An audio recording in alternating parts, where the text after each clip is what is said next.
আসসালামু আলাইকুম দর্শক শ্রোতা, আশা করি আপনারা সবাই ভালো আছেন, সুস্থ আছেন আর ইকরা বাংলার সাথে আছেন। মা আমার মা প্রোগ্রাম নিয়ে আমি চলে আসছি, হাফসা ইসলাম আপনাদের সাথে প্রতি সপ্তাহেই চলে আসি। তো আজকেই আমার সাথে নতুন একজন গেস্ট নিয়ে আসছি, ওনার সাথে পরিচয় হই। আপা আসসালামু আলাইকুম, কেমন আছেন? ওয়ালাইকুম সালাম, ভালো আছি আলহামদুলিল্লাহ। আজকের দিনটা কেমন গেল আপনার? আজকের দিনটা আমার খুব মোটামুটি ভালো গিয়েছে আপা। তো আপনার অনুষ্ঠানে শুরু করার আগে আমি যেহেতু এখন 21শে মাস ফেব্রুয়ারি মাস চলতেছে, জি, তো 21শে ফেব্রুয়ারি হচ্ছে আন্তর্জাতিক মাতৃভাষা দিবস। তো আমি আমাদের শহীদ ভাইদের প্রতি শ্রদ্ধা নিবেদন করে শুরু করতে চাই। জি ধন্যবাদ।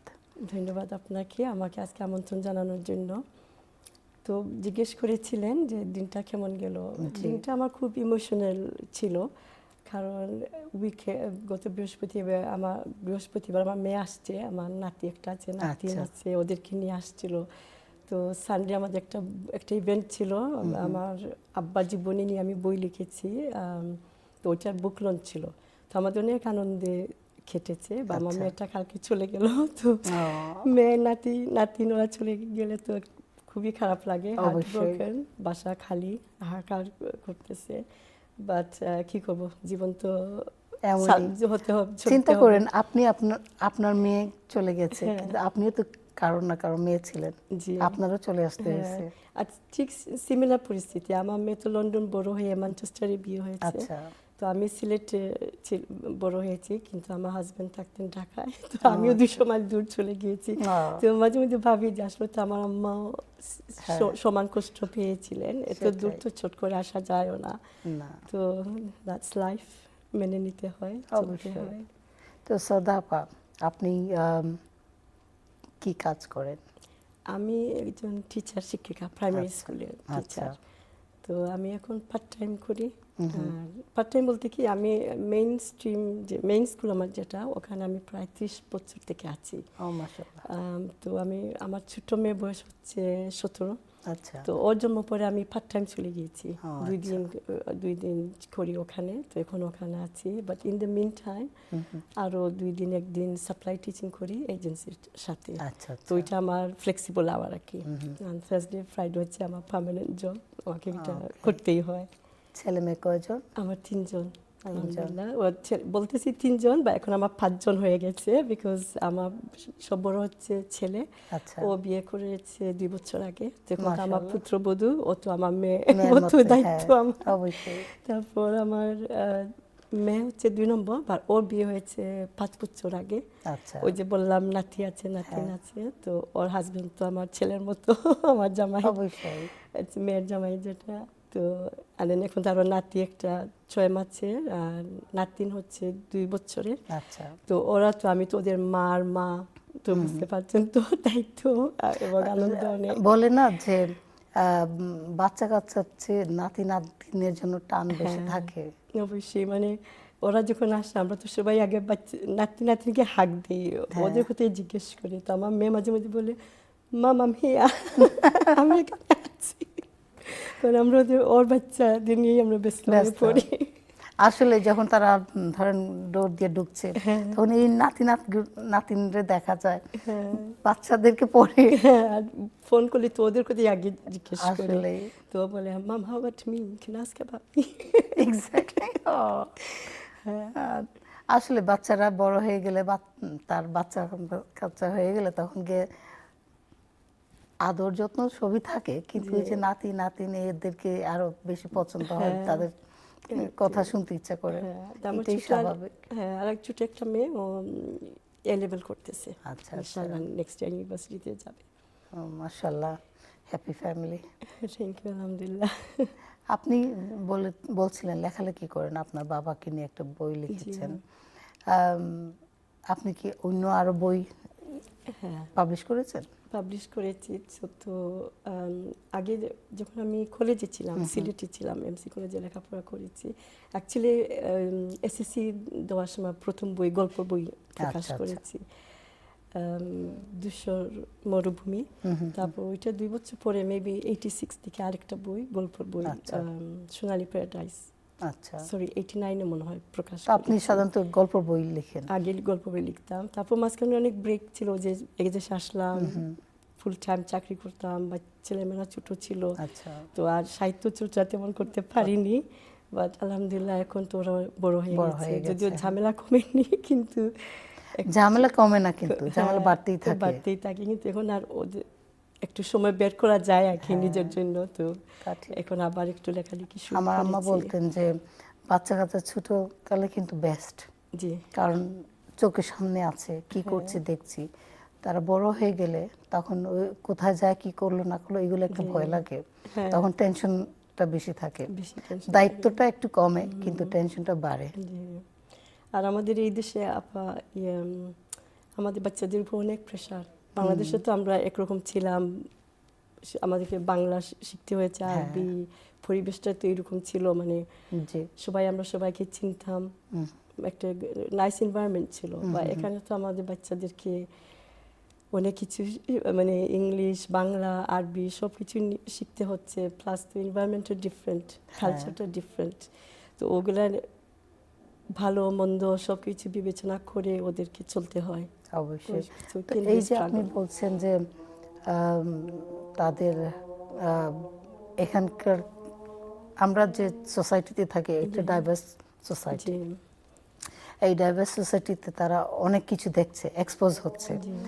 এই যে এক্সপোজ হওয়া, এইটারে আপনি তাদেরকে কিভাবে ইনফরমেশন দিচ্ছেন, বা কিভাবে আপনি আপনার বাচ্চাদেরকে বলেছেন যে আমরা বাঙালি, আমরা মুসলমান, আপনি তাদেরকে যেটা বলতে চাচ্ছি যে আপনি কিভাবে তাদেরকে ওই ইনফরমেশন দিয়ে তাদেরকে আমাদের মতো, যে আমরা যেভাবে বড় হয়েছি, আমাদের কালচার, আমাদের ধর্ম, এগুলো কিভাবে আপনি তাদেরকে তাদের মধ্যে বুনছেন? আই থিঙ্ক খুব ইম্পর্টেন্ট দরকার হচ্ছে যে ফ্যামিলি বন্ডিংটা। তো আমরা আবার একক ফ্যামিলি না, আমার এখানে লন্ডন তো আমি আমার হাজব্যান্ড থাকি, আমার বাসুর বোনেরা লাভপুরাতে থাকেন, আমার ভাইরা ক্রয়ডন থাকে, তো আমাদের সবাই অনেক দূর থাকেন। তো এখানে শুধু আসলাম আমি, আমার হাজব্যান্ড লন্ডনে। মানে উই গট গুড কাজিনস আছে, ফ্রেন্ডরা আছে, we got good community spirit আছে আমাদের মধ্যে। তো ছোটবেলায় থেকে আমরা সবসময় ওই কমিউনিটির সাথেও থাকতাম। অবভিয়াসলি আমাদের কলিগ আছে, বা we got good bonding with them as well, but they have to balance, life তো ব্যালেন্স করতে হবে, নিজের কালচারকেও রেসপেক্ট করতে হবে, অন্যের কালচারও রেসপেক্ট করতে হবে। তো আর ওই যে ফ্যামিলি টাইটা খুব important, so we try to keep them close to the family. আমার ভাই, আমার হাজব্যান্ডের সাইড আত্মীয় স্বজন সবার সাথে একটা গুড রিলেশনশিপ যেন থাকে, আসা যাওয়া করেছি আমরা সব সময়, এখনো করি। I think that helped a lot. And plus তো আমাদের বাসা, মানে আমার হাজব্যান্ড আমরা মিলে সবসময়, যদিও আমি অনেক সময় ইংলিশ একটু বেশি কথা বলে ফেলি, আমার হাজব্যান্ড আবার বাংলায় সবসময় কথা বলে। তো হি মেক শিওর, তো হি আমি যেটা করি না ওটা উনি করেন নাকি, তো সম্পূরক হয়ে যায়, is like a team work, একজন আরেকজনের আমরা কভার করে নেই। তো উনি সবসময় ওদের সাথে বাংলা কথা বলেন, ইভেন আমার নাতিনের সাথে উনি বাংলা বলে, তো ওইটা ওদেরকে হেল্প করেছে, ওরা বাংলা বলতে পারে। হাউ ইম্পর্টেন্ট যে একটা বাচ্চা বাংলা শেখা, কতটুকু দরকার আছে? I mean, it's debatable, but as much as we can, I think we should try. এটা দরকার, অবভিয়াসলি এটা তো ওদের আমার মাতৃভাষা, ওদেরও তো মাতৃভাষা, যেহেতু আমি বাংলা বলি, এটা তো ওদেরও মাতৃভাষা। অ্যান্ড আমাদের জীবনের অনেক প্রেশার, আমরা যদি চাই যে ওদেরকে বাংলাদেশে নিয়ে যাই মোর অফটেন, বাট এরকম হয় না। স্পেশালি যখন ছোট ছিল, সবাই তো ছুটির সময় এক ছুটি, আমি তো স্কুলে চাকরি করি, আমার হাজব্যান্ডও স্কুলে সোশ্যাল ওয়ার্কার ছিল, তো সবাই তো আমরা একসাথে ছুটি ছিল, সো উই কুড অল গো। ওদের দাদি ছিলেন, there was a reason to go as well, একটা ইয়ে ছিল, তো আমরা প্রতি 2 বছর পর পর ওদেরকে নিয়ে গিয়েছি। আচ্ছা, বাট স্যাডলি আমার শাশুড়ি এখন আর নেই, আর আমাদের দেশে মুরব্বী কেউ নেই আর, তো ওই ঠান আর নেই। আর প্লাস এখন ওরাও বড় হয়ে গেছে, ওদের টাইম টেবিলের সাথে ছুটির সাথে আমার ছুটি মেলে না, সো ইটস ভেরি ডিফিকাল্ট, কোথাও যেতে হলে একটা সমস্যা হয়ে যায়। আর বাংলাদেশ তো অনেক দূর, 3 দিন 4 দিনে তো যাওয়া যায়ই না, আপনাকে কমপক্ষে 10 দিন থাকতে হবে। অবশ্যই। তো এখন আমাদেরকে বাচ্চাদেরকে যেভাবে আমরা চাচ্ছি সেভাবে নিতে পারি না, বা we try and every 5-6 years we do go back. আপনি কোন জিনিসটা আপনার মার কাছ থেকে পিক করেছেন যেটা আপনি আপনার বাচ্চাদের উপর ইমপ্লিমেন্ট করেন? আসলে অনেক কিছু। আমার আম্মা খুব হাম্বল ছিলেন এবং শি ওয়াজ ভেরি ফরগিভিং, আর সবাইকে ইকুয়াল সমান চোখে সবাইকে দেখতেন। And I think I always think about my mum, যখন কেউ কিছু আমাকে বলে I don't like it, I might get angry, but I always think, what would my mom do? And then I know my mom wouldn't be angry. আমার আম্মা সবাইকে কখনো মানে রাগ থাকতেন না কি। আমাদের প্রতিবেশী আছে না, অনেক সময় একসাথে থাকলে তো অনেক কিছু বিরোধ হয়, মত মিলে না, মতনৈক্য হয়, কিন্তু আমার আম্মা সবসময় ইয়ে করতেন না। She never used to get into fight with anyone. I've never had my mom argue with anyone. Even যে বাংলাদেশে আমরা থাকতাম, কাজে মেয়েগুলো আছে, she used to treat them equally. আমাদের বাসা, আমার আব্বু এরকম ছিলেন যে কাজের মেয়ে সবাই যেই আসতো, আমাদের বাসা তো সিলেট শহরে ছিল, তো আমাদের মূল বাড়ি গ্রামে, আমার আব্বার বাড়ি, আত্মীয় স্বজন আসতো, অনেক কেউ গরিব কেউ ধনী, but they always got treated the same. And I think এটা আমি শিক্ষা পেয়েছি আমার আম্মা আব্বার কাছে, যে we have to respect everyone equally. So I try to implement it on my children. Alhamdulillah, I think they do as well. Like সবাইকে equally দেখি আর কি। That's good. আপনার বাবা মার সাথে, বাবা বা মা কার সাথে আপনার বন্ডিংটা ভালো ছিল? বা আমার লাইফে ইনফ্লুয়েন্স দুইজনই সমান, দুইজন দুই রকম। আমার যে লেখাপড়া করেছি, আমার বইতে আমি উল্লেখ করেছি যে আমি যদি আমাকে বেশি বলতে গেলে আমার বয়স বের হয়ে যাবে। তো আই এম রাইট, আমি তো নানি হয়ে গেছি, একদম বয়সটা লুকাতে পারবো না। বয়স is just a number. I know কিন্তু সেই সময় ধরেন লেট 70-র দিকে, বিগিনিং 80-র দিকে আমাদের আত্মীয় স্বজনরা, I come from quite conservative family, আমার মামা চাচারা সবাই ভেরি কনজারভেটিভ, আমার আব্বাও খুব কনজারভেটিভ, বাট উনি চেয়েছিলেন যে আমি লেখাপড়া করি, কলেজে যাই। তো তখন আমি বাংলাদেশে ছিলাম, তো আমার আব্বা আমাকে কলেজে অনার্স, আমি ইংলিশ অনার্সে ভর্তি হয়েছি। তো আমার মামারা চাচারা অনেক আত্মীয় স্বজন হ্যাপি ছিলেন না, যেখানে ওকে কলেজে দিচ্ছি, you should be getting her married now. But মামার আব্বা শুনেনি, he involved me. So আমার শিক্ষা, all my education, my writing, it comes from my dad's encouragement. Oh, wow. And then, but আমার আম্মা হচ্ছেন, she was the homemaker. She was the one, আর আমরা আব্বাকে খুব ভয় পেতাম, because my dad was very strict. We had to ওই দিন ফেসবুকে দেখলাম যে একটা ওরা মানে অভিনয় করতেছে, যে সবাই খেলতেছে, আর যে শুনেছি ওদের বাবা আসছে, সবাই দৌড়ে টেবিলে বসছে। So we were like this as well. যদিও আমরা আব্বা আসতে শুনলেই আমরা সবাই দৌড়ে টেবিলে গিয়ে প্রিটেন্ড করতাম আমরা পড়তেছি, because my dad was পড়ো, you know, you have to do it. It's not only English, যে academic, even Arabic. সবসময় আব্বা আমাদেরকে কোরআন শরীফ পড়াতেন। ওই সময় আব্বা আমাদেরকে ট্রান্সলেট করে শোনাতেন কোরআন শরীফ। তো আমি বলতেছি ধরেন লেট 70-র কথা। আমার আব্বা নিজে পড়তেন, আমাদেরকে ডেকে আমরা বসতাম, আব্বা আরবি পড়তেন, আমাদেরকে ট্রান্সলেট করে মিনিং বলতেন, আবার আমাদেরকে জিজ্ঞেস করতেন, তো আমাদেরকে উত্তর দিতে হতো। যদি আমরা পারতাম না, খবর আছে, we used to get in trouble, যে আমরা শুনিনি, কনসেন্ট্রেট করিনি। তারপর আব্বা সবসময় আমাদের লেখাপড়ার দিকে আব্বাই বেশি খেয়াল করেছেন।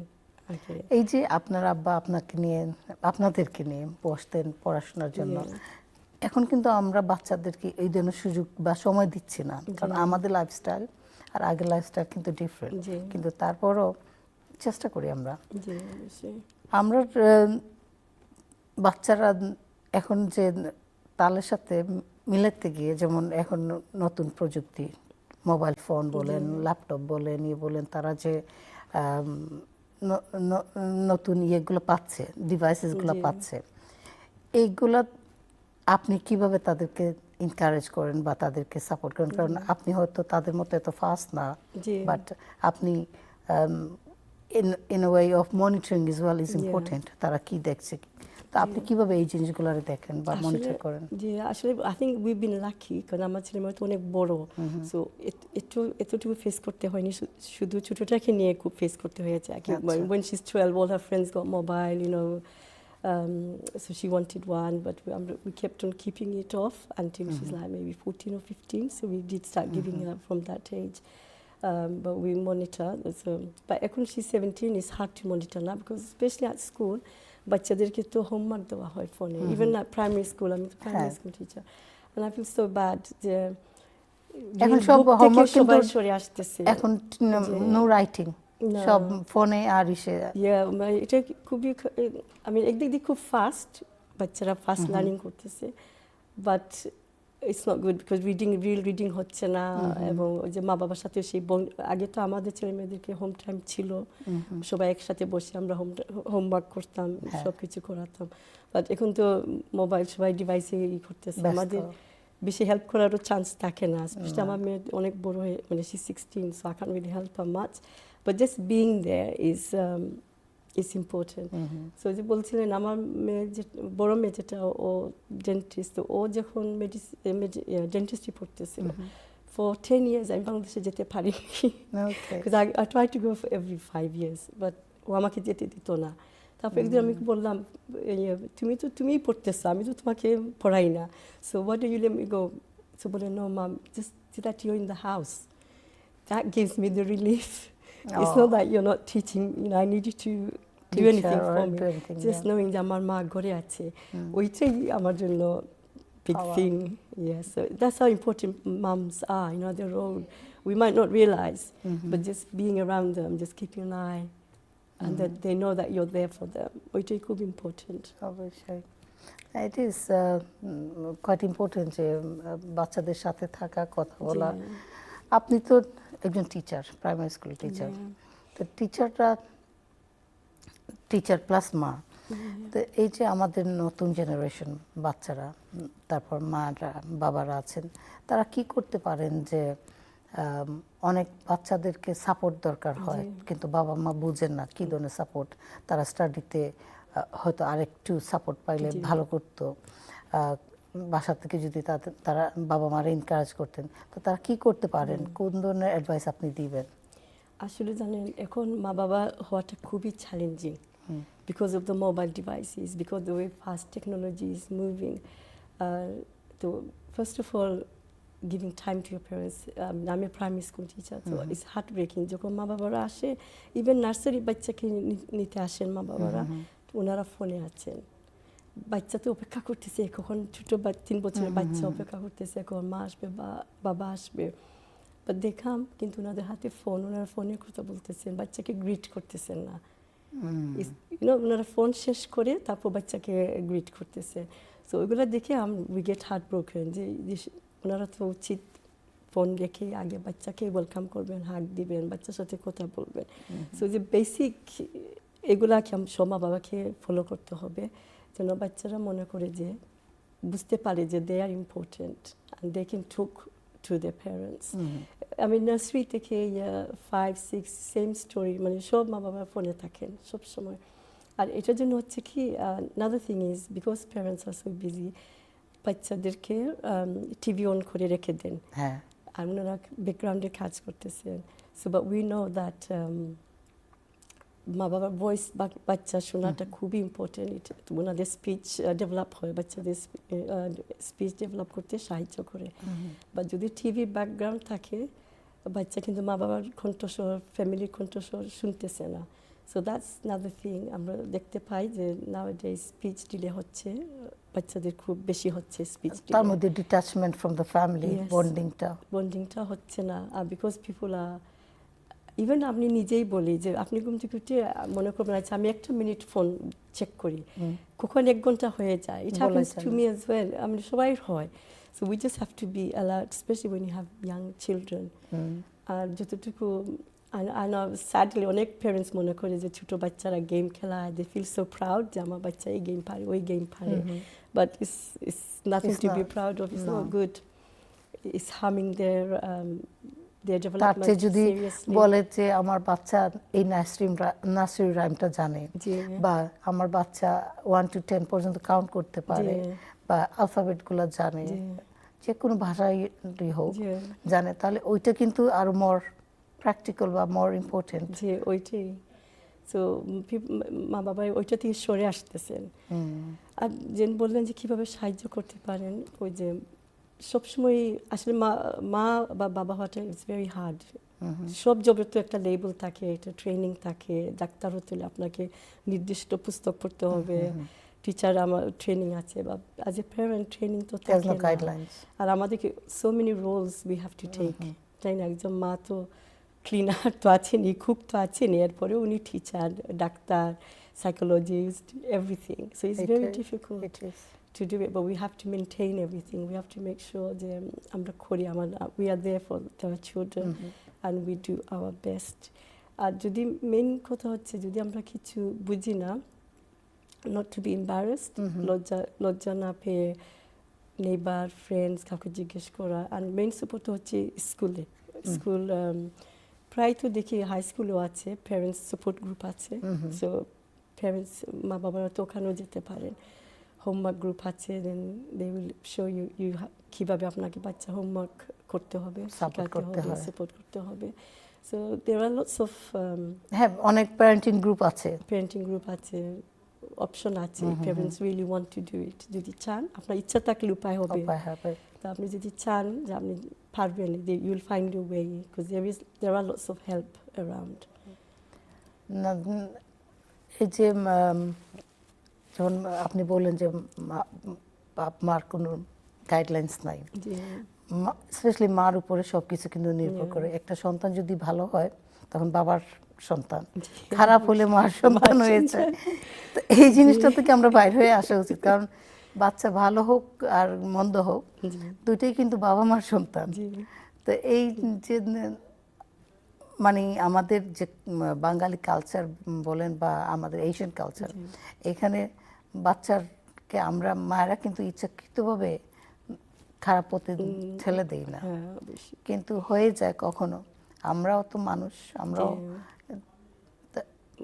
এই যে আমরা যে, কারণ আমাদেরও তো গাইডলাইন্স নাই, আমরা হয়তো শিখছি আমাদের বাবা মার কাছ থেকে, আইডিয়াগুলো নিচ্ছি, তারা আমাদেরকে যেভাবে রাইজ করছেন ওইটা হয়তো আমাদের ক্ষেত্রে ওয়ার্ক করেছে, কিন্তু আমার বাচ্চার উপরে যেটা ইমপ্লিমেন্ট করলে এটা কাজে লাগবে তা কিন্তু না। Every individual is different. তো এই যে ইন্ডিভিজুয়াল ডিফারেন্ট আছে, তার মধ্যে আমরা মনে করি অনেক মায়েরা আছেন, আমরা ছোট মা বাবারা আছেন, আমরা ছোটবেলায় এটা করি নাই, আমার বাবা মা যখন বলছে আমি চুপ করে বসে গেছি, কিন্তু তোমরা কথা শুনো না। এই যে একটা তাদেরকে ইনফোর্স করা, এটা আসলে তো ঠিক না, তাই না? অবশ্যই না। আর মানে if you explain to them, আমরা যদি বুঝিয়ে বলি, এটা ট্রু, আমাদের আব্বা বলছেন বসো এটা করে, উই জাস্ট ডিড ইট। আমরা কোনো কোশ্চেন জিজ্ঞেস করি না। কোশ্চেন করাটা বেয়াদবি ছিল, এটা আপনার সাহস, এটা রুড ছিল। আপা, আমরা শুনবো, যাচ্ছে একটা ছোট্ট বিরতিতে। দর্শক শ্রোতা, যাচ্ছে একটা ছোট্ট বিরতিতে, বিরতির পরে আবারও আসবো সেম টপিকে, থাকবেন আমাদের সাথে। মধুর আমার মায়ের হাসি।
দর্শক শ্রোতা, ফিরে আসলাম আবারও আপনাদের সাথে। আমার সাথে আছেন সৌদা, মোমিন, ওনার সাথে কথা বলছিলাম।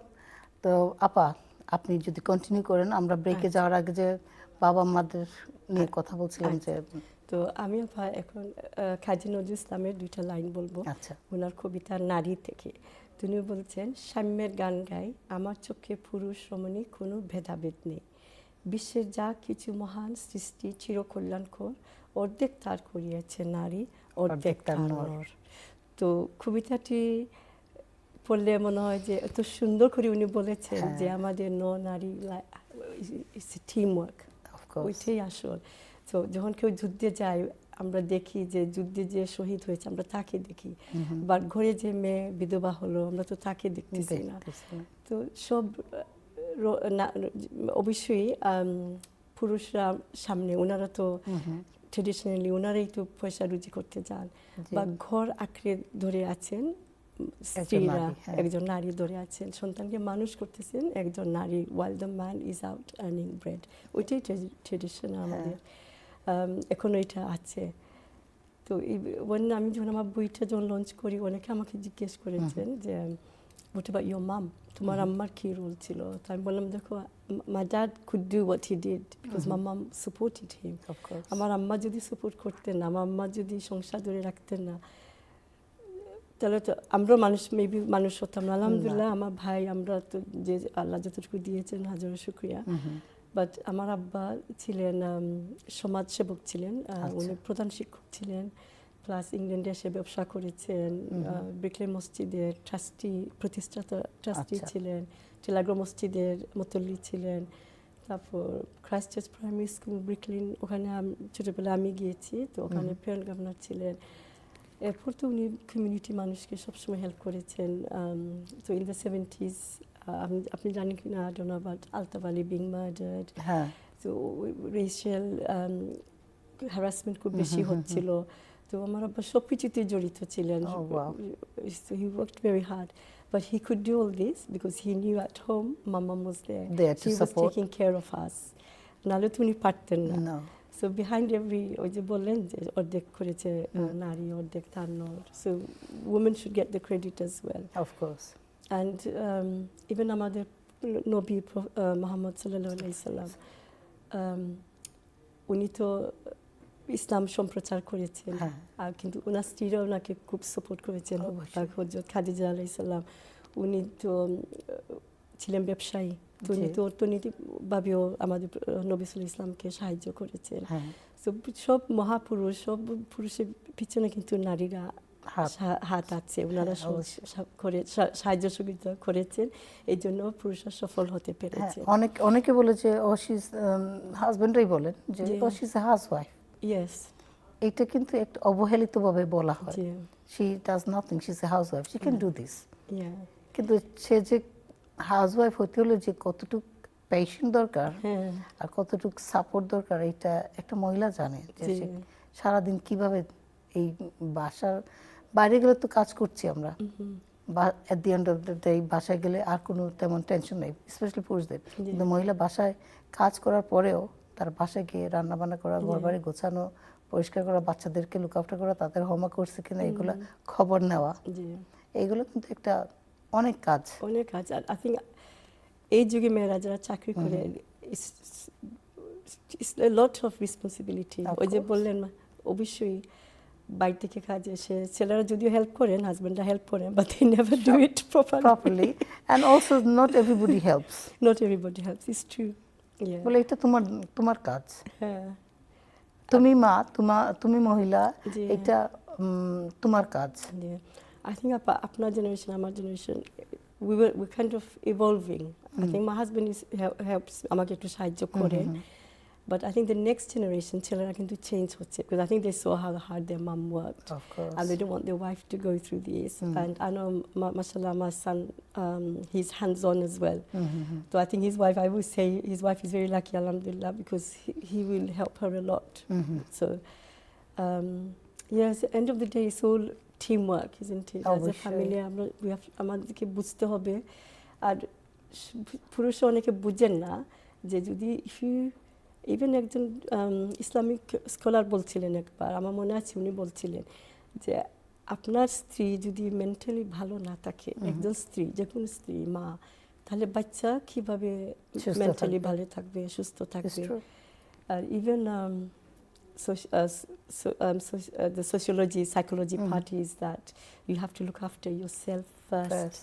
আপনি যদি নিজেকে লুক আফটার করেন না, নিজে হেলথি খান না, এক্সারসাইজ করেন না, অসুস্থ থাকেন, একজন অসুস্থ মা খুব she can't, no matter how much she loves her ওই দিন children, কি পারবে না তো। কোথায় যেন দেখছিলাম একটা ভিডিও, জি ওই ভিডিওতে বলছিল যে ফার্স্ট ইউ একটা প্লেন ক্রাশ করবে, বলে যে first you wear your mask, জি দেন তোমার বাচ্চা থাক আর যাই থাক জি তাকে পরায় দাও। হ্যাঁ, আর এটা কারণ কি, যদি আপনি নিজে মাস্ক পরেন না, আপনি যদি ফেইন্ট হয়ে যান, মারা যান, তা আপনার বাচ্চাকে আপনি কিভাবে দেখবেন? কিভাবে look after? তো life, practical life is like this. আমি Of যদি course. নিজে হেলথি থাকি না, তাহলে আমি কিভাবে আমার বাচ্চাকে হেলথি বানাবো? আমি যদি অবশ্যই। নিজে আমার কালচার, ধর্ম পরিচর্যা করি না, দেন আমার বাচ্চারা কিভাবে করবে? অবশ্যই। So it all falls to mum, dad, দুইজনই করতে হবে। সো আমরা তো রোল মডেল, ইজন্ট ইট? আমরা তো রোল মডেল হতে হবে। আর যদি আমরা রোল মডেল হই না, তাহলে তো ওরা রোল মডেল অন্য জায়গায় গিয়ে খুঁজবে। ওরা ওই যে টেলিভিশনে গিয়ে খুঁজবে। আমি YONO, I don't want to disrespect any culture, but obviously আমাদের কালচার, আমাদের ধর্ম is different. Of course. So we have to keep them, ছোটবেলা থেকে এটা করতে হবে। ওই যে বলে রশি টেনে রাখতে হবে, otherwise it's just going to go, you can't let it loose. So we have to keep in control, and then we can't just do it suddenly. হঠাৎ করতে পারবো না।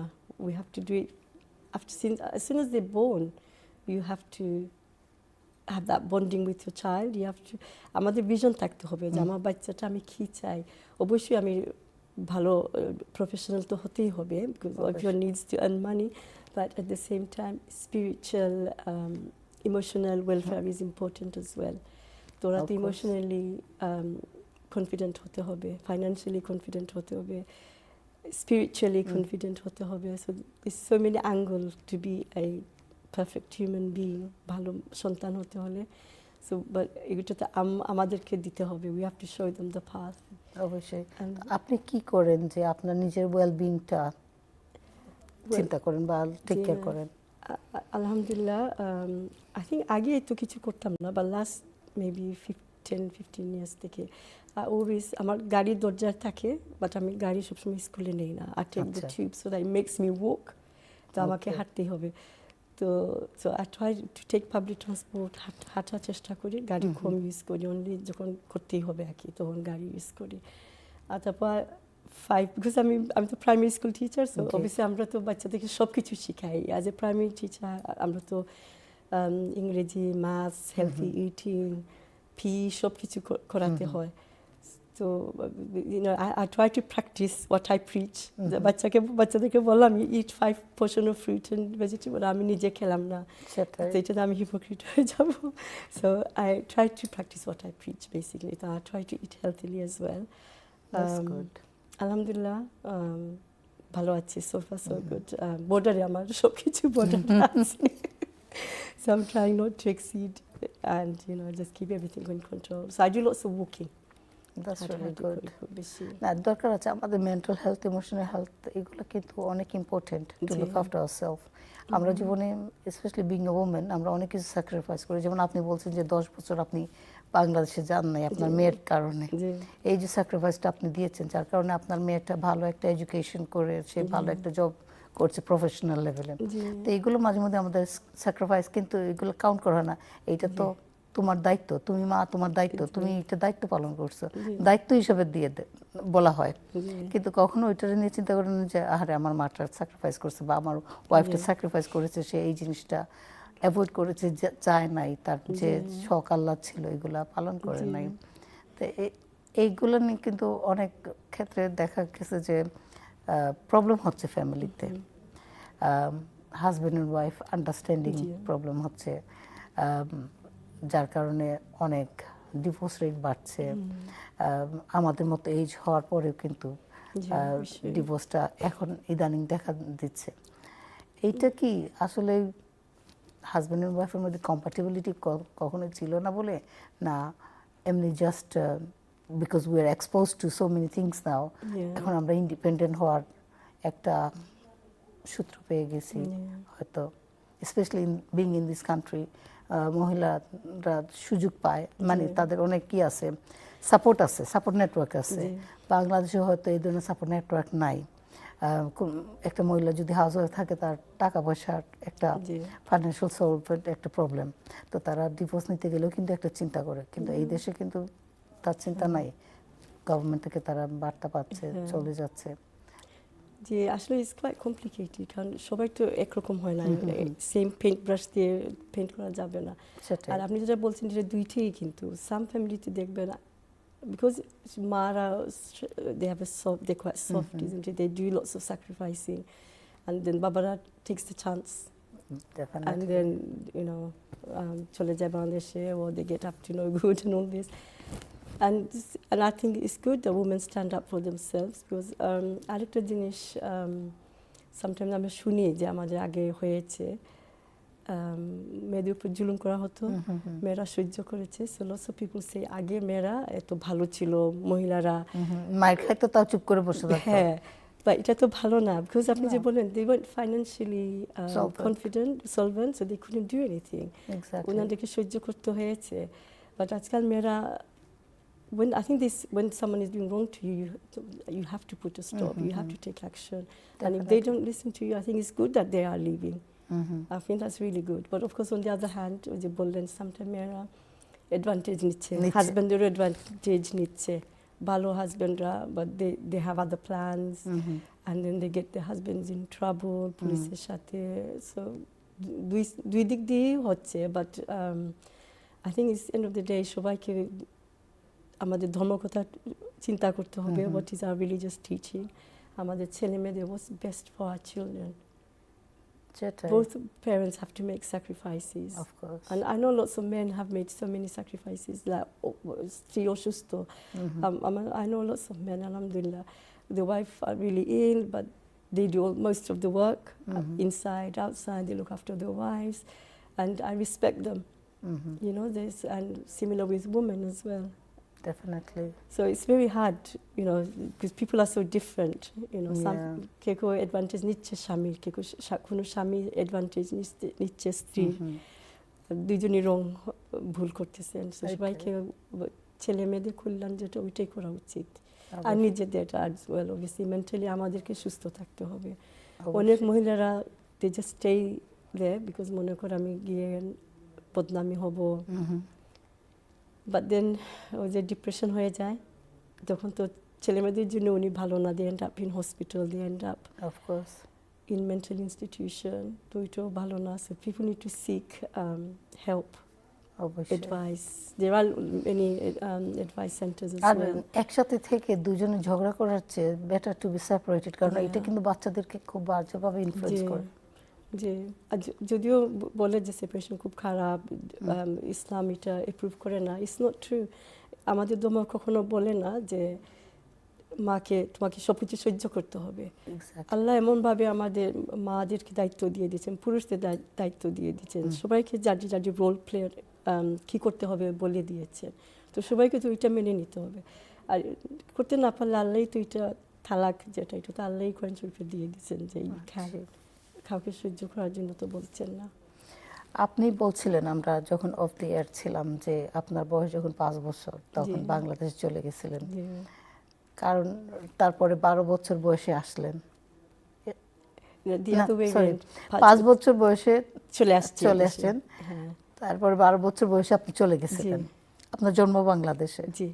আচ্ছা, তো বাংলাদেশে গিয়ে আপনার অভিজ্ঞতাটা একটু শেয়ার করেন, যে এই দেশে ব্রট আপ, 12 বছর বয়স, আপনি বাংলাদেশে গিয়ে কীভাবে অ্যাডজাস্ট করলেন? আমাদের তো 79-এর দিকে আমার আব্বা আম্মা ঠিক করলেন যে বাংলাদেশে চলে যাবেন, ওনারা হজ করবেন, তারপর বাংলাদেশে আমাদের বাসা আছে, ওখানে থাকবেন।